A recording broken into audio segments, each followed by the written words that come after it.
As Tears of the Kingdom marches out of our dreams and into our Switches, the inevitable question arises, what next for Zelda? For years, Breath of the Wild and its sequel have dominated the Zelda landscape. These two aside, the only original Zelda games to have released in the decade since A Link Between Worlds are all well into the spin-off field. The multiplayer Triforce Heroes, the indie crossover Crypt of the Necrodancer Cadence of Hyrule, and of course, the Hyrule Warriors titles. These are great, but mainline Zelda has all but been open-air gloriousness punctuated by occasional ports and remakes. Now that the sun is setting on the era of the wild, it's time to think about the enormous potential of what is still to come. First of all, let's talk people. Eiji Aonuma is a Nintendo legend, and after Shigeru Miyamoto may well be the company's most recognisable in-house developer. Obviously, I should say Masahiro Sakurai has his own production company, so isn't in-house. But Aonuma-san is in his 60s, and while I would love him to continue developing Zelda indefinitely, I wouldn't blame him if he decided to think about succession planning at this stage. Then there is the developer of the last three mainline Zeldas, Hidemaro Fujibayashi. The car-mad creative genius who directed Oracle of Ages, Oracle of Seasons, Skyward Sword, Breath of the Wild, and Tears of the Kingdom shows no sign of slowing down, but while his commitment to the Zelda franchise is admirable, when you have reached as massive a creative peak as creating a 1-2 punch of the most iconic Zelda games of all time, perhaps it's time for a career turn. I'm not saying either of these fantastic gentlemen will step away from Zelda, only that they may decide to branch out, whether that be to more senior or managerial positions still at Nintendo, or to creating different styles of games besides just Zelda, or maybe just have a nice long nap. I couldn't blame them. With this uncertainty in mind, there is potential for a lot of churn in terms of how Nintendo approaches Zelda in the coming decade. But whatever happens behind the scenes, Nintendo is a very steady-as-she-goes company, so whatever seeds are scattered in the next year or so, don't expect the fruit to be ripened for quite a number of years. Let's break things down into categories and start with the most obvious, the most reliable source of Zelda material for Nintendo games: ports and remakes. As NSO's library becomes even more wise, courageous and powerful with each passing year, it looks like the options for remakes are being drowned out. I don't think it's impossible to imagine that games on NSO will eventually be subjected to the remake treatment, and of course games like Metroid 2 and Link's Awakening were available on virtual consoles at the time of their remakes. Nonetheless, I feel like a discrete gap of time before a re-release and a remake only makes sense. This puts A Link to the Past, now 5 years into its NSO existence, a more reasonable looking shot than, say, Oracle of Ages and Oracle of Seasons. I frankly can't believe that Nintendo hasn't moved sooner to do a full remaster treatment of Ocarina of Time. Never mind Final Fantasy VII Remake style ground up change, this game is so iconic and beloved that taking the Metroid Prime remastered approach would be more than enough. As great as the game is, I find the camera system on these old N64 titles endlessly frustrating, and the potential for a graphical upgrade, especially on new hardware, is great indeed. It's unlikely that Nintendo will have another mainline Zelda anytime soon for its new hardware, but an Ocarina of Time remake ticks many boxes. Huge popularity, tremendous name recognition, and it's been over a decade since it was last reconfigured. In 2024, it will be 3 years since the NSO release of Ocarina of Time, and this is the kind of time period I can see turning a remote likelihood into a serious possibility. As with many Nintendo predictions, this is one where, in the short to medium term, the chances seem low, but over the long term it tends towards the very high. A full-fat remaster, or even remake of Ocarina is such an amazingly low-hanging fruit for Nintendo that sooner or later, whether in 2 years or 20, this seems bound to happen. Before the end of 2025, however, I'm going to put this down as a very low possibility. Of course, there are other options in the meantime. I already did a full video on Wind Waker and Twilight Princess, and how we might see those two classics rescued from Wii U obscurity and reinstated onto the Switch.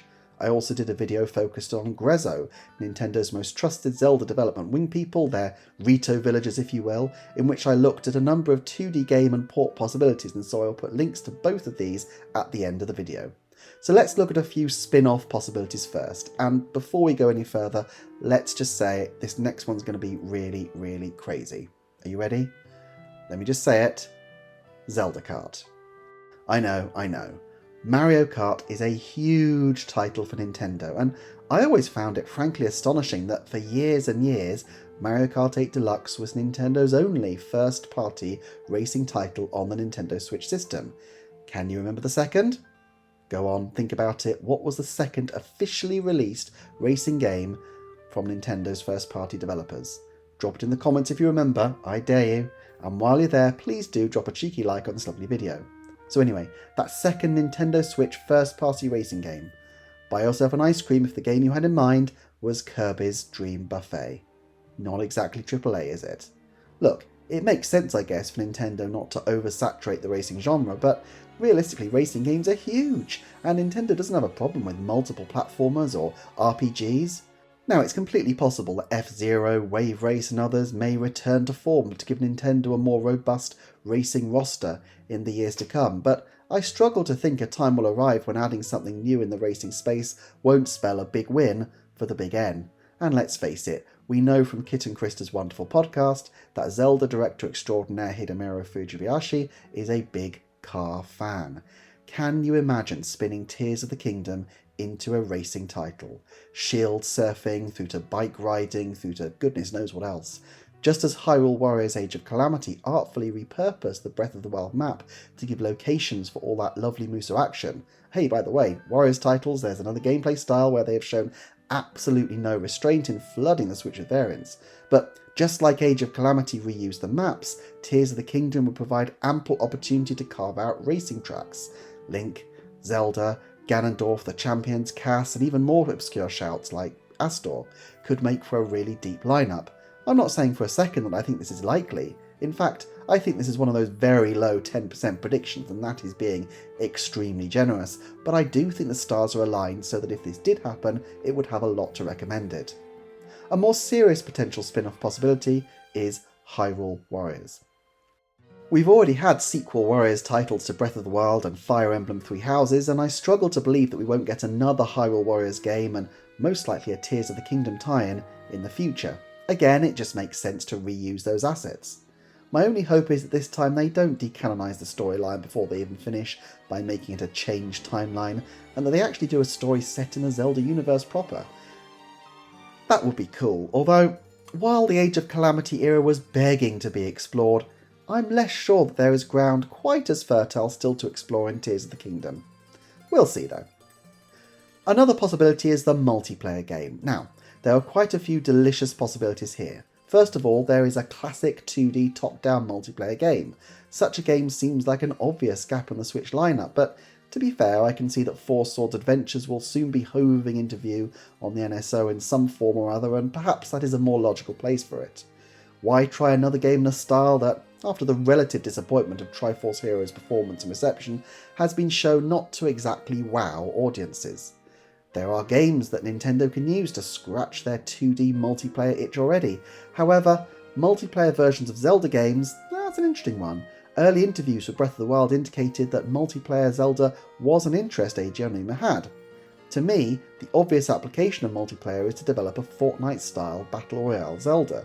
The mechanics are already there for a fantastic Battle Royale game, and although Fortnite isn't quite the megaton cultural hit it once was, it's still a tremendous juggernaut of a franchise. The only thing that makes me feel this obvious possibility is unlikely is that it's just a little too obvious. Nintendo, remember, held out on making a multiplayer shooter until they figured out they could do it with paintball guns in the form of Splatoon. Can you really imagine them going in for a Fortnite clone with their most prestige franchise? It's not impossible if they can find a way to make it work, but my hunch is that there will be so many people keen to say no inside the company that this Fortnite Zelda is going to stay in its twisted Sheikah Tower for a while to come. Okay, now let's deal with the big one. What is to become of the mainline Zelda series? I really don't think they're going to abandon the open-air style for a long time. This has propelled Nintendo to skyloft heights of success. Nonetheless, it's worth at least considering whether they may try to revive the less popular but still well-regarded 3D linear Zelda style. There are, remember, 5 3D linear Zeldas. Now, my hunch is that as long as they can scratch the consumer itch with well-timed remakes, there's no particular pressure to bring anything completely new to the market. Indeed, they could keep recycling these games endlessly with remakes every 10 to 15 years, and they'd probably do okay. So what would the clues be that they were looking to do a new 3D linear Zelda? Here's what I'll be looking out for. As and when Nintendo goes into remake games, which developers do they choose? Grezzo, I can't see being ready yet to take on a linear Zelda, even with years of experience. It's a substantial step up from anything they've been involved with yet. Tantalus, even less so. But I could definitely see it as a long-term strategy for Nintendo over the next decade to cultivate a team who could work on Ocarina of Time and Majora's Mask, bring them to the modern day in an absolutely glorious style, and then continue a line of 3D linear Zeldas. In fact, Grezzo already worked on Ocarina of Time and Majora's Mask, and would have a brilliant starting point if they were to continue to develop these games. When you consider the ever-expanding timeframes that are required to bring a new original Zelda to the market, 5 years for Skyward Sword, 5 1/3 for Breath of the Wild, more than 6 years for Tears of the Kingdom, if Nintendo don't want Zelda to either downscale its ambitions or become a decadal event, they're going to need to think of another strategy, and cultivating a team to develop linear Zeldas may be just the way they need to go forward. I think this is a long way off, but if they were thinking about it, now would be the time to start considering who would be suitable and what kind of long-term support they could put in place. And so we master cycle back to open-air Zelda. Breath of the Wild 3? I don't think so. In 2023, Breath of the Wild still seemed relatively fresh. In 2029 or 2030, using the aesthetic of a game that's over a decade old might be more of a stretch. I don't foresee Nintendo radically rebranding Zelda though. Going for the extreme cel-shaded cartoonishness of Wind Waker was a bold experiment which I personally absolutely loved even back then. Snapping back to the darker, more atmospheric style of Twilight Princess was perhaps a slight overreaction, but nevertheless was popular with many people. Skyward Sword was a bold attempt to find a middle ground style, although I always found it looked a bit of a strange mix, but Breath of the Wild has more or less struck the perfect balance. I confess, more recently, I can see the flaws, but when I first picked the game up, I really felt at times like I was playing a Studio Ghibli movie, and that target seems to be where Nintendo will stick. The graphics will be better, but it will still target that Princess Mononoke aesthetic in a strong way, and quite right, because that look is incredible. As for gameplay style, I'm going to circle back in a future video to explore the gameplay possibilities offered in the open-air style, but it's going to take a bit of time exploring Tears of the Kingdom to really be able to make any decent forecasts in this field. In the meantime, if you enjoyed this video, please check out either of these Zelda predictions on the screen, in which I give the lowdown on Grezzo and explore the possibilities for Wind Waker and Twilight Princess. In the meantime, thank you so much for sticking with me, take care, and stay cool.